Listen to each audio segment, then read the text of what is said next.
जी बच्चों, कल हमने वीडियो के एंड पे चंद एमसीक्यूज दिए थे। उन एमसीक्यूज को आज हम सॉल्व करने जा रहे हैं।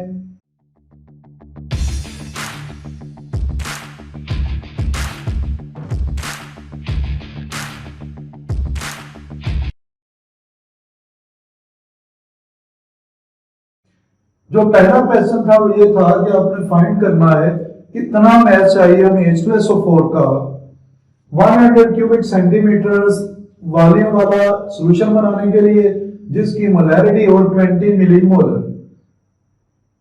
मोलर मास हमें पता है H2SO4 का 98 ग्राम पर मोल है। ये आपको पता होना चाहिए, क्वेश्चन में गिवन नहीं होता, कभी वो दे भी सकता है लेकिन मोस्टली ये नहीं दिया होता। यहां पे सबसे पहले आपने वॉल्यूम को कन्वर्ट करना है इसके क्यूबिक डेसीमीटर्स में और मोलैरिटी को मिलीमोलर से मोलर में लाना है। 20/1000 0.02 मोलर मोलैरिटी होगी। अब हमें मोलैरिटी का फार्मूला यूज करना है। Molarity is equal to mass or molar mass into 1 over volume of the solution in dm cubes। Molarity है 0.02, मैस हमें फाइंड करना है, मोलर मैस है 98, तो ये हमारे पास जो वॉल्यूम गिवन है वो 0.1 dm क्यूब्स है। अब मैस हमारे पास आ जाएगा 0.02 into 98 into 0.1। इसकी आप कैलकुलेशन करें तो ये हमारे पास बनेगा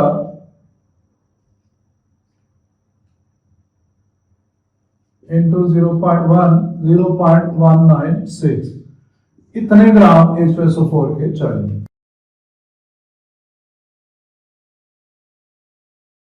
जी बच्चों, ये हमारे पास सेकंड क्वेश्चन है कि हमने फाइंड करना है volume in cubic centimetres. Molarity होगी 0.1 मोलर और मैस उसमें होना चाहिए 49 ग्राम्स H2SO4 का। मोलर मैस H2SO4 का 98 ग्राम्स पर मोल है। अब यहां पे हमें फार्मूला अप्लाई करना है, molarity is equal to mass और molar mass into 1 over volume of the solution. ये वॉल्यूम है इन डीएम क्यूब्स।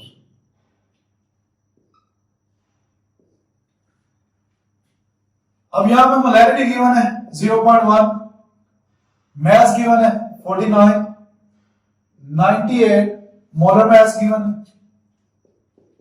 और हमने वॉल्यूम फाइंड करना है।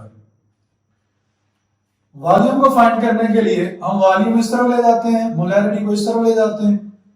वॉल्यूम इक्वल आ जाएगा 49/98 इंटू 1/0.1। इसकी कैलकुलेशन करें तो ये हमारे पास आ गया 0.5 इंटू 10, यह आ गया 5 dm क्यूब्स। चौके क्यूबिक सेंटीमीटर्स में हमने इसे कन्वर्ट करना है। क्वेश्चन पूछा गया है cm क्यूब्स में कितना वॉल्यूम होगा। मोलैरिटी से हमारे पास डायरेक्ट वॉल्यूम आएगा क्यूबिक डेसीमीटर्स में। इसको आप 1000 से मल्टीप्लाई करें तो आपके पास 5000 क्यूबिक सेंटीमीटर्स आंसर होगा।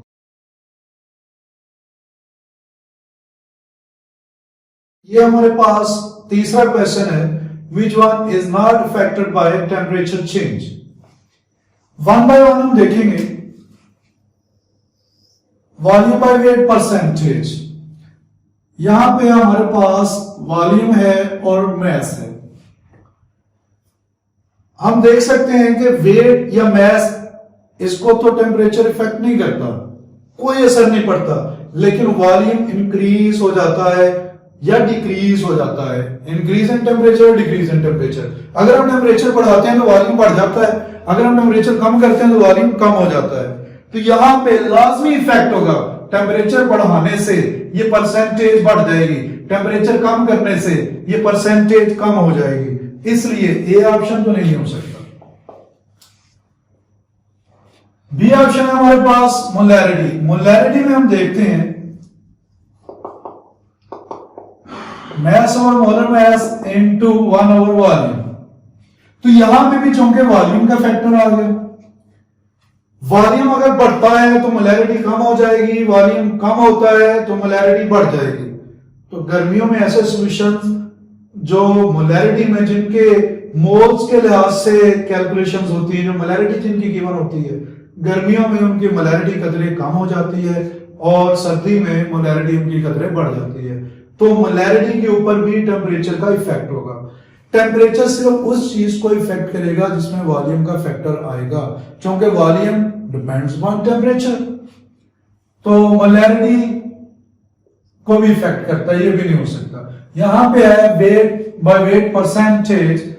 अब सल्यूट वेट में नंबर ऑफ ग्राम्स गिवन है, सॉल्यूशन वेट में नंबर ऑफ ग्राम्स गिवन है। अब चूंकि दोनों तरफ में ऊपर और नीचे वॉल्यूम फैक्टर नहीं आ रहा, इसलिए यहां पे टेम्परेचर का कोई इफेक्ट नहीं हो सकता। Weight by weight is independent of temperature, इस पे इफेक्ट नहीं होगा।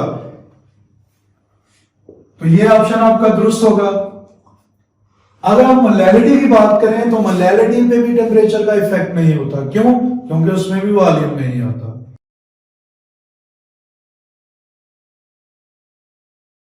अच्छा बच्चों, इसमें हमने मोलैरिटी निकालनी है 0.58 weight by volume percent solution of NaCl। इसको असल में हमें सॉल्व करना है कि 1 क्यूबिक डेसीमीटर वॉल्यूम सॉल्यूशन का जो है उसमें कितने मोल्स होंगे NaCl के। इसको सॉल्व करने के लिए हम देखते हैं कि अगर 100 क्यूबिक सेंटीमीटर हैं उसमें हमारे पास 0.585 ग्राम्स हैं। अगर 1000 क्यूबिक सेंटीमीटर हो तो हमारे पास 5.85 ग्राम्स होंगे। तो मोलैरिटी क्या होगी?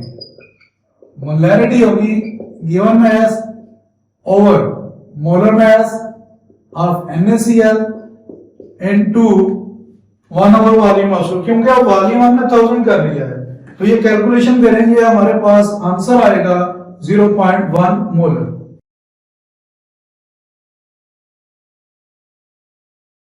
हमारा आखिरी क्वेश्चन था कि 0.1 मोलर हमारे पास H2SO4 का सॉल्यूशन है।